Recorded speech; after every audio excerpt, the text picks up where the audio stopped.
Hello students, हम पढ़ रहे हैं chapter body fluid in circulation. Body fluid in circulation में आज हम समझेंगे कार्डियक साइकिल के बारे में। तो एक बार जल्दी से समझ लेते हैं कि स्ट्रक्चर में हमने क्या क्या पढ़ा था। तो हमने कहा था कि हमारे पास जो हार्ट है, ये हमने दो पार्ट में डिवाइड किया है। एक राइट साइड है और दूसरी लेफ्ट साइड है। राइट साइड में डीऑक्सीजनेटेड ब्लड है और लेफ्ट साइड में ऑक्सीजनेटेड ब्लड है। यहाँ पर चार चैम्बर है, एट्रियम है और दो वेंट्रिकल हैं। एट्रियम्स के यहाँ राइट साइड में है ट्राइकस्पिड वॉल्व और लेफ्ट साइड में है बाइकस्पिड वॉल्व। ठीक। और यहाँ पर हमने बात की थी कि यहाँ एट्रियम में, राइट एट्रियम में है वेना कावा।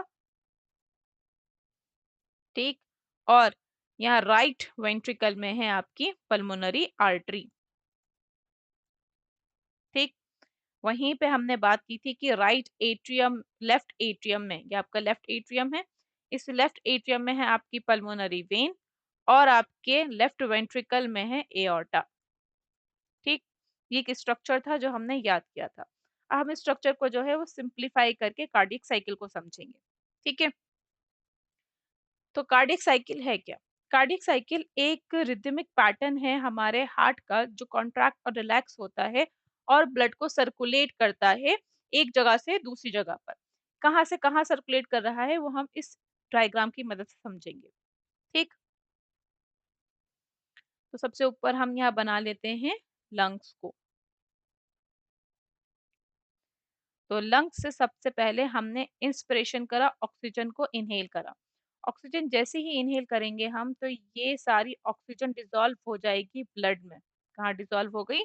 ब्लड में डिसॉल्व हो गई। और ये ब्लड क्या कहलाया? अब ऑक्सीजनेटेड ब्लड कहलाया। ठीक। ये ऑक्सीजनेटेड ब्लड जो है चाहिए आपके बॉडी टिश्यूज को। यहाँ पे हम लिख लेते हैं बॉडी टिश्यूज।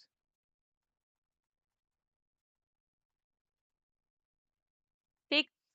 तो ये सारा ऑक्सीजनेटेड ब्लड जाना है आपके बॉडी टिश्यूज के पास। अब कैसे जाएगा? तो जाने के लिए, यहाँ पर ट्रांसफर करने के लिए हमारे पास हार्ट है। तो ये सारा ऑक्सीजनेटेड ब्लड कैरी करती हैं हमारी पल्मोनरी वेन। पल्मोनरी वेन ये ब्लड दे देती है सबसे पहले लेफ्ट एट्रियम में। कहाँ ट्रांसफर कर दिया? लेफ्ट एट्रियम में। अब ये बाइकस्पिड वाल्व के थ्रू ये सारा ब्लड पहुंच गया आपका लेफ्ट वेंट्रिकल में। लेफ्ट वेंट्रिकल से ये ब्लड ट्रांसफर हो जाता है एओर्टा में। ये क्या है? आपकी लार्जेस्ट आर्टरी एओर्टा। एओर्टा से ये सारा ब्लड कैरी होता है अलग अलग बॉडी टिश्यूज में। ठीक। अब बॉडी टिश्यूज इस ऑक्सीजन को यूज करते हैं और इसे कन्वर्ट कर देते हैं कार्बन डाइऑक्साइड में। अब आपको कार्बन डाइऑक्साइड की तो जरूरत नहीं है। अब ये कार्बन डाइऑक्साइड पहुंचनी है आपके लंग्स के पास। तो लंग्स के पास पहुंचने के लिए फिर से हम मदद लेंगे किसकी? हार्ट की। तो ये कार्बन डाइऑक्साइड वाला ब्लड जो कहलाया डीऑक्सीनेटेड ब्लड, ये कैरी कर रही हैं आपकी वेन्स। ठीक। और वेन्स ने कैरी करके यहाँ दे दिया वेना कावा में। कहाँ ट्रांसफर हो गया? ये वेना कावा में। वेना कावा से ये सारा ब्लड पहुंच गया आपका राइट एट्रियम में। राइट एट्रियम में ट्राइकस्पिड वाल्व के थ्रू ये पहुंच गया आपके राइट वेंट्रिकल में। और राइट वेंट्रिकल से ये ब्लड अब पहुंच गया है पल्मोनरी आर्टरी में। कौन सी आर्टरी में? पल्मोनरी आर्टरी में।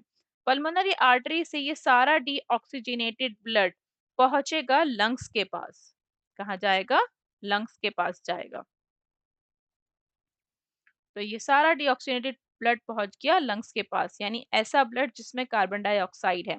अब इस ब्लड से कार्बन डाइऑक्साइड को अलग कर लिया जाएगा और एटमॉस्फेयर में रिलीज कर दिया जाएगा। तो ये हमारी पूरी कार्डियक साइकिल के इवेंट्स हैं। क्या क्या बताया हमने? सबसे पहले हमारे पास लंग्स से ऑक्सीजनेटेड ब्लड कैरी होता है किसके थ्रू? पल्मोनरी वेन के थ्रू। ये पल्मोनरी वेन सारा ऑक्सीजनेटेड ब्लड दे देती हैं लेफ्ट एट्रियम में। लेफ्ट लेफ्ट एट्रियम से ये ब्लड जाता है लेफ्ट वेंट्रिकल के पास। लेफ्ट वेंट्रिकल से जाता है ये एओर्टा के पास और एओर्टा इसे ट्रांसफर कर देती है बॉडी टिश्यूज में। ठीक। बॉडी टिश्यूज इस ऑक्सीजन को यूज करते हैं और कन्वर्ट कर देते हैं CO2 में। अब ये डीऑक्सीनेटेड ब्लड कैरी करती हैं हमारी वेन्स और दे देती हैं वेना कावा को। वेना कावा इस डीऑक्सीनेटेड ब्लड को कैरी करती है और दे देती है राइट एट्रियम से। राइट एट्रियम से ये ब्लड जाता है राइट वेंट्रिकल के पास। राइट वेंट्रिकल से जाता है ये पल्मोनरी आर्टरी के पास, और पल्मोनरी आर्टरी ये डीऑक्सीनेटेड ब्लड दे देती है हमारे लंग्स को। तो ये पूरी कार्डियक साइकिल का इवेंट है जो ऐसे ही चलता रहता है। इसी को हम कार्डियक साइकिल कह रहे हैं। अब कार्डियक साइकिल को करने के लिए हमें इलेक्ट्रिकल पोटेंशियल की जरूरत होती है। इलेक्ट्रिकल पोटेंशियल हमें प्रोवाइड करते हैं नोडल टिश्यूज। ठीक। अब हम देखेंगे कि नोडल टिश्यूज किस तरह से ये कार्डियक साइकिल को परफॉर्म करवाने में हेल्प करते हैं। ठीक। फिर से यहाँ पर हमारा डायग्राम है सेम। यहाँ पर हमने लिखी है, ये जो आपको दिख रही है ये है आपकी S A node, cyano atrial node. यहाँ पे है आपकी एट्रियोवेंट्रिकुलर नोड, एवीएन। और यहाँ से फिर फाइबर्स निकलते हैं जो आपके राइट साइड में और लेफ्ट साइड में ट्रांसफर होते हैं, जिसे हम कहते हैं बंडल ऑफ हिस। ये आपका क्या है, एवी बंडल या फिर बंडल ऑफ हिस। और फिर यहाँ से आपको दिखेंगे फाइबर्स निकलते हुए जिन्हें हमने नाम दिया था परकिंजी फाइबर्स। ये आपके क्या हैं, परकिंजी फाइबर्स हैं।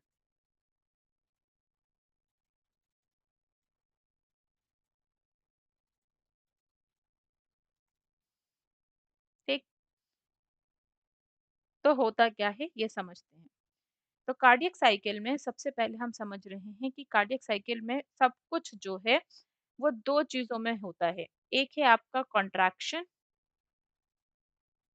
जिसे हम अब से कहेंगे सिस्टोल, और दूसरा है रिलैक्सेशन, यानी कि मसल्स का रिलैक्स होना, जिसे हम कहेंगे अब से डायस्टोल।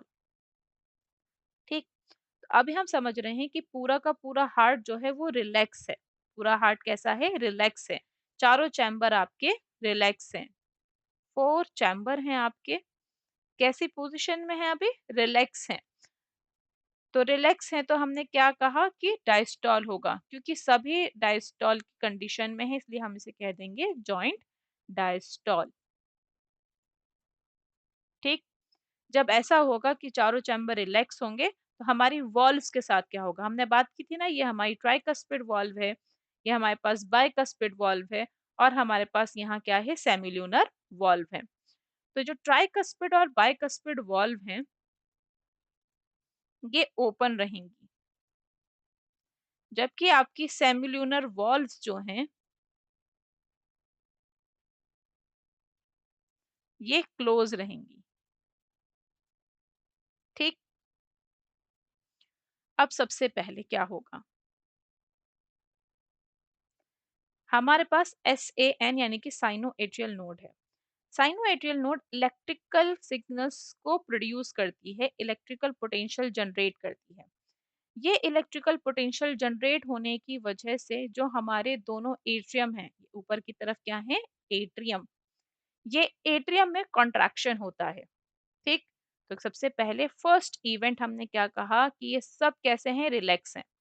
अब सेकंड इवेंट में हम समझ रहे हैं कि हमारे जो साइनो एट्रियल नोड है, S A N, sino atrial node generate करेगी इलेक्ट्रिकल पोटेंशियल।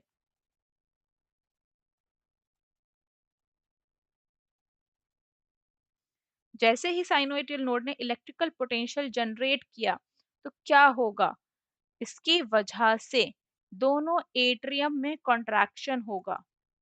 क्या होगा, एट्रियम में कॉन्ट्रैक्शन होगा।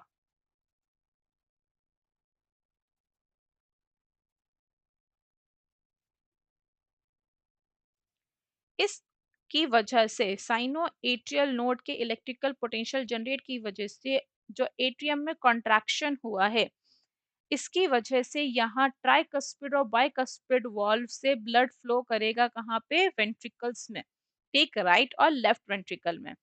इस इलेक्ट्रिकल पोटेंशियल की वजह से जो ब्लड फ्लो है ये 30% तक इंक्रीज हो जाता है। ठीक। और कहाँ पहुंच गया ये, वेंट्रिकल्स के पास।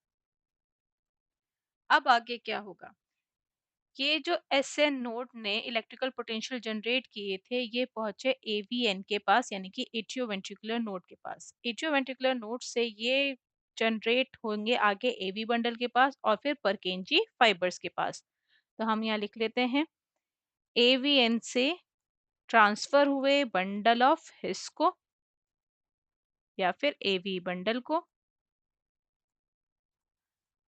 एवी बंडल या बंडल ऑफ हिस्स से आगे पहुंचेंगे परकिंजी फाइबर्स के पास।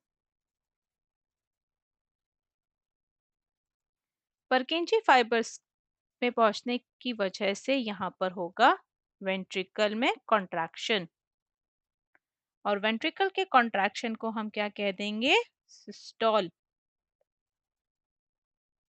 या वेंट्रिकुलर सिस्टोल। ठीक, वेंट्रिकल में सिस्टोल हुआ तो साथ के साथ जो एट्रियम है, यहाँ साइड में लिखते हैं हम, एट्रियम क्या हो जाएगा, रिलैक्स हो जाएगा, यानी कि एट्रियम में डायस्टॉल हो जाएगा। ठीक है इतनी बात। अब वेंट्रिकल के कॉन्ट्रैक्ट होने की वजह से यहाँ पे प्रेशर बढ़ गया, एक तो ब्लड था पहले से ही और अब कॉन्ट्रैक्ट भी हो रहे हैं तो यहाँ पे प्रेशर बढ़ जाएगा, और आपकी जो ट्राइकस्पिड और बाइकस्पिड वॉल्व थी ये क्लोज हो जाएंगी। ठीक, साथ के साथ क्या हो रहा है कि ट्राइकस्पिड वॉल्व और बाइकस्पिड वॉल्व क्या हो गई, क्लोज हो गई। जैसे ही ट्राइकस्पिड और बाइकस्पिड वॉल्व क्लोज होती हैं तो हमारे हार्ट में साउंड डेवलप होती है जिसे कहते हैं लब। क्या कहते हैं, लब साउंड कहते हैं। कहते हैं ना हार्ट बीट करता है तो हमें स्टेथोस्कोप से हम सुनते हैं तो आवाज आती है। तो ये आवाज जो है ये दो तरह की है, एक लब है और दूसरी डब है। तो फर्स्ट हार्ट साउंड जो है वो सुनाई देती है जब ट्राइकस्पिड बाइकस्पिड वॉल्व क्लोज होती हैं। क्यों? क्योंकि वेंट्रिकल में कॉन्ट्रैक्शन हुआ है और यहाँ पर ब्लड के प्रेशर की वजह से ट्राइकस्पिड बाइकस्पिड वॉल्व क्लोज हो गई। क्लोज क्यों हो रही हैं? ताकि ब्लड जो है ये बैकवर्ड फ्लो ना करे। ठीक, तो बैकवर्ड फ्लो को प्रिवेंट करने के लिए ट्राइकस्पिड बाइकस्पिड वॉल्व क्या हो गई, क्लोज हो गई। ठीक, अब अब वेंट्रिकुलर कॉन्ट्रैक्शन हुआ तो हमने यहाँ पे बात की थी कि यहाँ पे सेमिलुनर वॉल्व्स हैं, है ना। ये क्या है आपकी सेमिलुनर वॉल्व। सेमिलुनर वॉल्व कैसी थी, पहले क्लोज थी। ठीक, अब यहाँ पे कंप्लीट कॉन्ट्रैक्शन की वजह से यहाँ पर क्या होगी, सेमिलुनर वॉल्व ओपन हो जाएंगी। सेमिलुनर वॉल्व क्या होगी, ओपन हो जाएगी।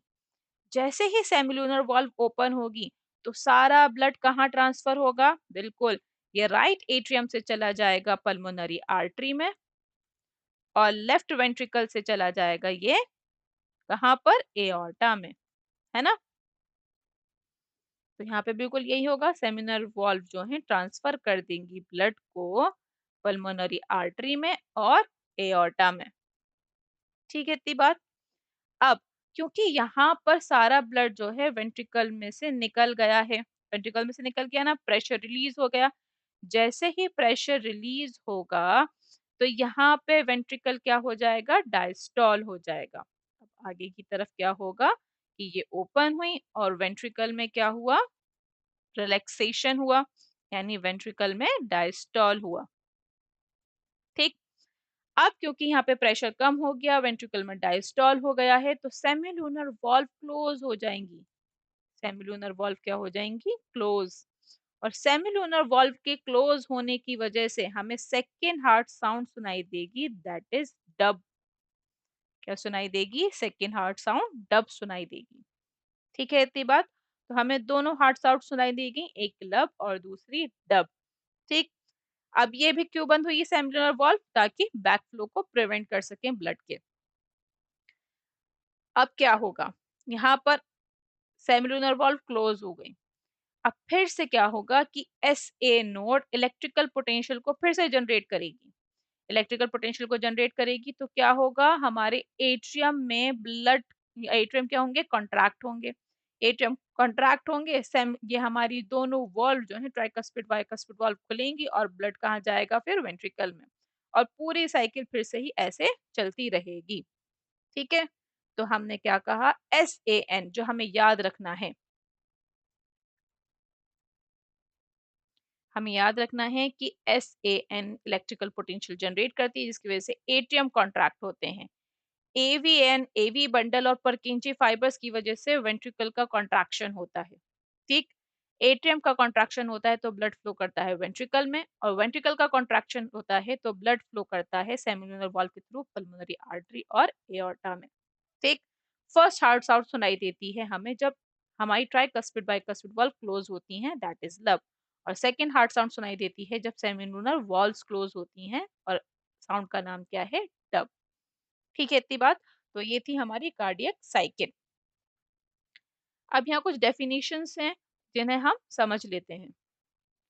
तो कार्डिक साइकिल की डेफिनेशन क्या है? The sequential event of the heart which is cyclically repeated is called the cardiac cycle. देखा ना हमने क्या हुआ कि ऐसे नोड ने किस तरह से कॉन्ट्रैक्शन करा, फिर हमारा ट्राइकस्पिड बाइकस्पिड वॉल्व के थ्रू ब्लड ट्रांसफर हुआ एंड सो ऑन। तो ये क्योंकि सिक्वेशनल इवेंट है, ये ऐसे ही होते रहते हैं, इसलिए हमने से क्या कहा? साइकिल कहा है। ठीक। And is consist of systole and diastole, that is contraction and relaxation. किस किस का होता है? एट्रिया और वेंट्रिकल्स का होता है, यानी एट्रियम और वेंट्रिकल्स का होता है। हमारी जो कार्डियक साइकिल है, यानी कि कॉन्ट्रैक्शन और रिलैक्सेशन है, जैसे कि हमें पता है कि हमारा हार्ट जो है ये 1 मिनट में बीट करता है 72 टाइम्स, है ना? कितने बार? 72 बार जो है हमारा हार्ट जो है बीट करता है, 72 टाइम्स। यानी कि 1 मिनट में हमारा हार्ट 72 बार हो रहा है बीट। तो एक कार्डियक साइकिल को होने में लगेंगे 0.8 सेकेंड्स। समझ रहे हैं आप बात? आपका हार्ट जो है वो एक, जो पूरा सर्कुलेशन है, यानी कि पूरा जो आपने देखा कि लंग से किस तरह से ब्लड, ऑक्सीजनेटेड ब्लड कैरी हुआ और फिर दोबारा से लंग्स में ट्रांसफर हो गया। तो ये जो पूरी कार्डियक साइकिल है ये टाइम लेती है होने में सिर्फ 0.8 सेकेंड। ठीक। अब ये जो 0.8 सेकंड में हम बात कर रहे हैं, ये 0.8 सेकंड में हमारा हार्ट ब्लड कैरी करता है 70 ml। ठीक। कितना कैरी कर रहा है? 70 ml। जो हमने बात की ना कि यहाँ से यहाँ ब्लड पूरा ट्रांसफर हुआ, तो ये सिर्फ कैरी कर रहा है 70 ml ब्लड। ये जो 70 ml हम ब्लड की बात कर रहे हैं एक कार्डियक साइकिल में, इसको हम कहते हैं स्ट्रोक वॉल्यूम। ठीक। अगर एक कार्डियक साइकिल में यानी कि 0.8 सेकेंड में हमारा हार्ट ब्लड कैरी कर रहा है 70 ml, तो 1 मिनट यानी कि 72 साइकिल्स में कितना कैरी करेगा? तो ये अप्रोक्सीमेटली बैठता है 5000 ml, यानी कि 5 लीटर्स। ठीक। पूरा आपका हार्ट जो है पूरी 1 मिनट की साइकिल में यानी 72 साइकिल्स में 5 लीटर ब्लड को आपके हार्ट से ट्रांसफर करता है, यानी कि पंप करता है। ठीक है। अब ये जो हमने टोटल अमाउंट बताया ये आपका कार्डियक आउटपुट कहलाया। The cardiac output can be defined as the volume of the blood pumped out by each ventricle per minute and averages 5000 ml or 5 liters in a healthy individual। ठीक। तो क्या बताया? Cardiac cycle हो रही है आपकी 1 minute में 72 times. एक कार्डियक साइकिल हो रही है आपकी 0.8 सेकेंड में। 0.8 सेकेंड में ब्लड कैरी हो रहा है 70 ml।